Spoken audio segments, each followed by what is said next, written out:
Hi friends, welcome to our channel. നിങ്ങൾ ഈ channel ആദ്യമായിട്ടാണ് കാണുന്നതെങ്കിൽ ലൈക്ക് ചെയ്യാനും ഷെയർ ചെയ്യാനും സബ്സ്ക്രൈബ് ചെയ്യാനും മറക്കരുത്. അപ്പോൾ ഞാൻ ഇന്നിവിടെ 2 തരം മസാലപ്പൊടികളാണ് ഉണ്ടാക്കാൻ പോകുന്നത്.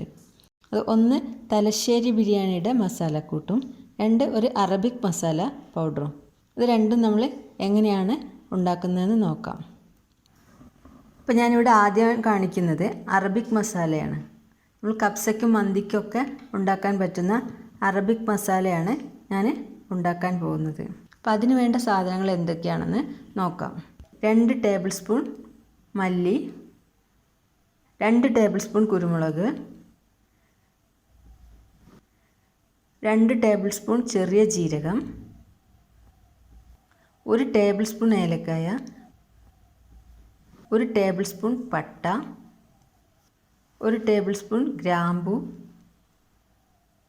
2 ബേ ലീഫ്, 3 വറ്റൽമുളക്, പിന്നെ 1 ജാതിക്ക. ഇതിൻ്റെ തൊലി കളഞ്ഞ് അതിൻ്റെ ഉള്ളിലുള്ള പീസാണ് എടുക്കുന്നത്. ഇനി നമുക്ക് വേണ്ടത് ഉണങ്ങിയ നാരങ്ങ. അതിൻ്റെ കുരു എല്ലാം കളഞ്ഞിട്ട് വേണം ചേർക്കാൻ, അല്ലെങ്കിൽ അതിന് കയ്പ്പുരസം ഉണ്ടാവും. അപ്പോൾ നമ്മൾ തൊലിയൊക്കെ കളഞ്ഞ് പീസാക്കിയിട്ട് എടുക്കുക.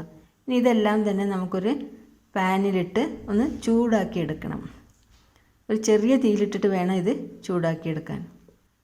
നന്നായിട്ട് വറുത്തെടുക്കരുത്. ഒരു ചെറിയ ചൂടാകുമ്പോൾ നമുക്കിത് പൊടിച്ചെടുക്കാം. അപ്പോൾ ഇത് ചൂടായിട്ടുണ്ട്. നമ്മൾ മിക്സിയിലിട്ട് നന്നായിട്ട് പൊടിച്ചെടുക്കാം. അപ്പോൾ നമ്മുടെ അറബിക് മസാല ഇവിടെ റെഡി ആയിട്ടുണ്ട്. ഇത് നമുക്ക് അറബി ഫുഡൊക്കെ ഉണ്ടാക്കുമ്പോൾ നമുക്ക് അതിന് വേണ്ട മസാലയായിട്ട് ഇത് ചേർത്ത് കൊടുക്കാം. കബ്സയ്ക്കും മന്തിക്കും മാത്രമല്ല, അതുപോലുള്ള കുറേ ഫുഡിന് നമുക്ക് ഈ അറബിക് മസാല ആയിട്ട് ഇത് ഉപയോഗിക്കാം. അപ്പോൾ നിങ്ങളെല്ലാവരും വീട്ടിൽ ട്രൈ ചെയ്ത് നോക്കണം. ഈ വീഡിയോ നിങ്ങൾക്ക് ഇഷ്ടപ്പെട്ടാൽ ലൈക്ക് ചെയ്യാനും ഷെയർ ചെയ്യാനും സബ്സ്ക്രൈബ് ചെയ്യാനും മറക്കരുത്. ഇനി അടുത്തതായി നമ്മൾ ഉണ്ടാക്കാൻ പോകുന്നത് തലശ്ശേരി ബിരിയാണിയുടെ മസാലപ്പൊടിയാണ്. അപ്പോൾ അതെങ്ങനെയാണ് ഉണ്ടാക്കുന്നതെന്ന് നോക്കാം. ബിരിയാണി മസാല ഉണ്ടാക്കാനുള്ള സാധനങ്ങൾ എന്തൊക്കെയാണെന്ന് നോക്കാം. അതിനുവേണ്ടി 2 ടേബിൾ സ്പൂൺ പട്ട ചെറുതായി മുറിച്ചത് ചേർക്കുന്നുണ്ട്. അതിൻ്റെ കൂടെ 1 ജാതിക്ക തൊലി കളഞ്ഞ് കഷ്ണാക്കിയതും, പിന്നെ ജാതിപത്രി, അത് അങ്ങനെ പ്രത്യേകിച്ച് അളവില്ല, 4 5 ഒക്കെ നമുക്ക് ചേർക്കാം. 1 ടീസ്പൂൺ ഏലക്ക, 1 ടീസ്പൂൺ ഗ്രാമ്പൂ. ഏലക്കയും ഗ്രാമ്പും നമുക്ക് കൂടുതലാവാതെ ശ്രദ്ധിക്കണം, കാരണം അത് കൂടുതലായി കഴിഞ്ഞാൽ അതിൻ്റെ ഫ്ലേവർ മാത്രമായിരിക്കും എടുത്ത് നിൽക്കുന്നത്. ബിരിയാണി മസാലയുടെ ഫ്ലേവർ കിട്ടാൻ വേണ്ടി നമുക്ക് എല്ലാ മസാലയുടെയും മിക്സായിട്ട് കിട്ടണം. അപ്പോൾ ഏലക്കായും ഗ്രാമ്പും നമ്മൾക്ക് കൂടാതെ നോക്കണം. ഇനി ഇതിൻ്റെ കൂടെ 1 ടീസ്പൂൺ കുരുമുളക്, തക്കോലം 2 തക്കോലം, 1 2 ഒക്കെ ചേർത്താലും മതി, 2 ടേബിൾ സ്പൂൺ വലിയ ജീരകം. ഇനി ഇതിലേക്ക് ഞാൻ ചേർക്കാൻ മറന്നത് സജീരകം, അത് 2 ടേബിൾ സ്പൂൺ സജീരകം കൂടെ നമ്മൾ ഇതിലേക്ക് ചേർക്കുന്നുണ്ട്. അപ്പോൾ സജീരകം ചേർക്കുമ്പോൾ അതിന് ഒരു പ്രത്യേക ഫ്ലേവറാണ്.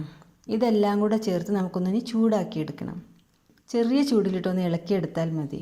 മസാലകളെല്ലാം ഞാൻ വെയിലത്ത് വെച്ച് കഴുകി വെയിലത്ത് വെച്ച് ഉണക്കിയെടുത്തിട്ടുള്ള സാധനങ്ങളാണ്. അപ്പോൾ ചെറുതായിട്ടൊന്ന് ചൂടാക്കിയാൽ മതി. ബിരിയാണി മസാല അല്ലെങ്കിൽ എന്ത് മസാലപ്പൊടികൾ നമ്മൾ ഉണ്ടാക്കുമ്പോഴും കൂടുതൽ ഉണ്ടാക്കി സൂക്ഷിക്കരുത്, കാരണം അതിൻ്റെ മണവും ഗുണമൊക്കെ നഷ്ടപ്പെടും. നമുക്ക് ആവശ്യത്തിന് ഒരു മാസത്തേക്കൊക്കെ വേണ്ട അളവിൽ വേണം നമ്മളത് ഉണ്ടാക്കി സൂക്ഷിക്കാൻ. ഇനി അളവിൽ കൂടുതൽ തന്നെ നമ്മൾ ഉണ്ടാക്കിയാൽ അത് ഒരു വലിയ പാത്രത്തിനകത്ത് മാറ്റി വെച്ച് ആവശ്യത്തിനുള്ളത് മാത്രം ചെറിയ പാത്രത്തിലാക്കി നമ്മൾ പുറത്ത് വെച്ചാൽ മതി. ഇനി നമുക്കിങ്ങനെ ചെറിയ ചൂടാവുമ്പോൾ നമുക്കതൊന്ന് മിക്സിയിലിട്ട് നന്നാക്കി പൊടിച്ചെടുക്കാം. അപ്പോൾ നമ്മുടെ ബിരിയാണി മസാല ഇവിടെ പൊടിച്ചു വെച്ചിട്ടുണ്ട്. അപ്പോൾ നിങ്ങളെല്ലാവരും വീട്ടിൽ ട്രൈ ചെയ്ത് നോക്കണം. ഈ വീഡിയോ നിങ്ങൾക്ക് ഇഷ്ടപ്പെട്ടാൽ ലൈക്ക് ചെയ്യാനും ഷെയർ ചെയ്യാനും സബ്സ്ക്രൈബ് ചെയ്യാനും മറക്കരുത്.